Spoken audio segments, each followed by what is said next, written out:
şimdi.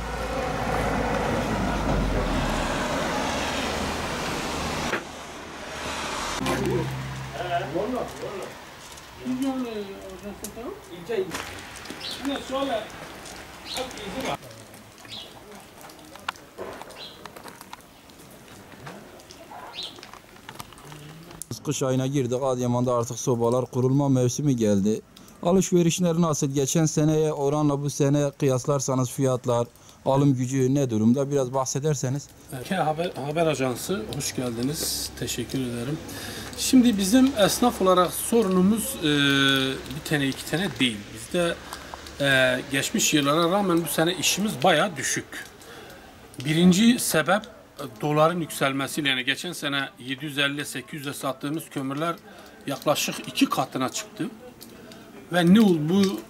Bu arada o işlerimizi bayağı kırdı. Onunla kalmadı, devletin dağıttığı bu sosyal yardımlaşmanın kömürünü geçmişte alanlar diyelim, doğal gazlı eve geçenler, yani geçen seneden ismi listede olup da alanlar yapmayıp piyasada ucuz fiyatta satmaya başladılar. Bu bir taraftan işimizi kırdı.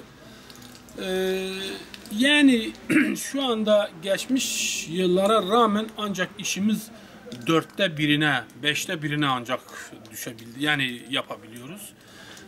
Tabii vatandaşın da alım gücü de düştü. Yani bugün bir ton kömür bugün şartıyla 1200 lira, 1250 liraya satıyoruz.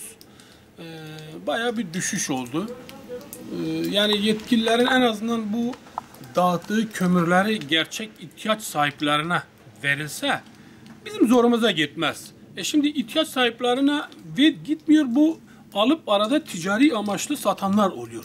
Böyle de olunca bizim işlerimiz de kırılıyor. Arada doğal gazlı eve geçip de kömürü alıp vatandaşa satan insanlar faydalanıyor. Onun için özellikle yetkililerin bu durum üzerinde durması lazım. Hatta torbanın üzerinde satılmaz diye bir ibare vardır. Bunu kim alıyorsa gerçek ihtiyaç sahiplerine versinler ama satması yasak ise yasağa uysunlar. Başka da diyeceğimiz işte işler bayağı bir durgun. Zaten esnaf sayımız da aşağı yukarı 4'te 1'e düştü. Yani burada eskide 100'ün üzerinde esnaf vardı. Şu anda 25-30 tane esnaf yok kalmışız ya. Esnaflar şimdi %80 fiyat farkı var. Yani %80 de kömür odun kimse almıyor. Devlet dağıtıyor, kendi hayrına dağıtıyor. Başkasına satıyorlar. Bu devlet kömürü, bu fakir formları kömür dağıtıyor millete. Millete satıyor. Onun için bizim odun kömürleri almıyorlar. Hep fakir forma geçtiler. O kendini satıyor, öbür komşuna satıyor, öbür kardeşine veriyor. Devlet yardım ediyor, Allah razı olsun. Ama yardım ediyor, yani burnu sileceğine gözü çıkarıyor. Evlere tek tek gelsinler. Bakın bu verdiği kömür nereye gitmiş? Bu kömür kime satıldı? Arada torbayı 10 milyona alıyorlar, 15 milyona alıyorlar. Çoksunda da şahit oldum. İnanmıyorsalar savcılıktan muhtarla beraber mahallelerden gelsin. Bakın kimin kömür devlet kime vermiş, kim yakıyor? Devlet hayrına veriyor, kendi hayrına veriyor, fakir fonlarına, onlar da satıyorlar. Onun için bizim işimiz %80 düştü. Biz burada vergi veriyoruz. Ayrıca da Adıyaman'ın her köşesinde odun satıyor, fırıncılara veriyorlar. Yani vergisi vermiyor bak, devletin vergisini versin. Kurallara uysun, herkes satsın.